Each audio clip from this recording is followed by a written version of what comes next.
আমার এক বন্ধু জিজ্ঞেস করল, আমি নিজের মধ্যে এই বয়সে পৌঁছে কিছু পরিবর্তন অনুভব করছি কি। আমি উত্তর দিলাম, এত বছর নিজের পিতামাতা, ভাই বোন, স্বামী, ছেলে মেয়ে, বন্ধু বান্ধব সবাইকে ভালোবাসা দেবার পর এবার শুধু নিজেকে ভালোবাসতে শুরু করেছি। হ্যাঁ, আমি পরিবর্তিত হচ্ছি। দীর্ঘদিন পরে বুঝতে পেরেছি যে আমি কোনো মানচিত্র নই, যে সমস্ত জগৎ আমার উপর দাঁড়িয়ে থাকবে। তাই সবাইকে ছেড়ে ফেলে আমি বদলে যাচ্ছি।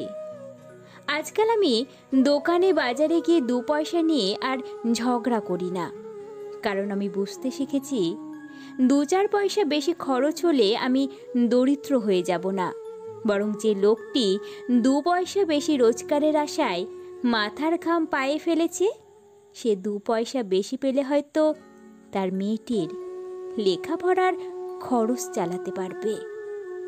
সত্যি আমি বদলে যাচ্ছি। আজকাল রিক্সা, টেম্পো থেকে নেমে খুচরো টাকা নেবার জন্য অপেক্ষা করি না। যে লোকটি রাস্তায় পরিশ্রম করেছে রাত দিন, কটা টাকা বেশি পেলে হয়তো তার মুখে হাসি ফুটবে।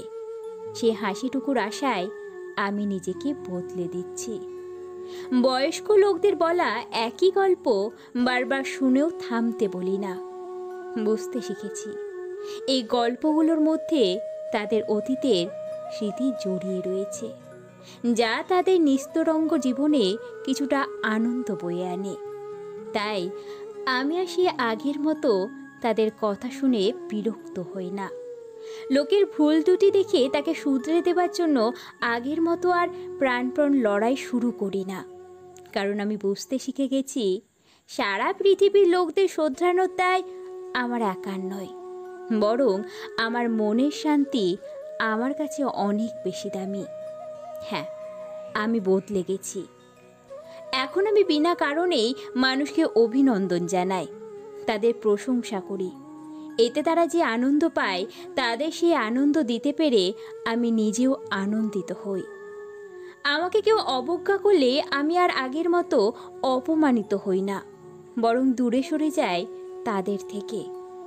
আমি বুঝি তারা হয়তো আমার মূল্য বুঝতে পারে না, তাই আমাকে অবহেলা করছে, কিন্তু আমি তো জানি আমার কাছে আমি অমূল্য।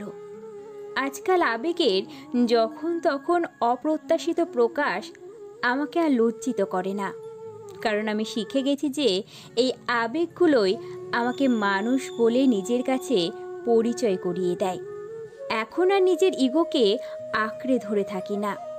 বুঝে গেছি ইগো মানুষকে একাকিত্বের দিকে ঠেলে দেয়, বরং এটি ছেড়ে দিয়ে সম্পর্কগুলো সুন্দর হয়ে ওঠে।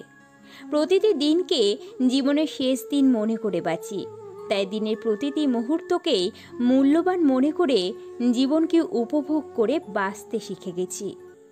আমি অন্তর দিয়ে অনুভব করছি নিজেকে আনন্দ দেবার জন্য অন্যের ওপর নির্ভর করতে নেই। আমার আনন্দের জন্য কেউই দায়ী নয়, আমি নিজেই সম্পূর্ণভাবে আমার সুখ, আমার আনন্দের জন্য দায়ী। হ্যাঁ, আমি বদলে যাচ্ছি।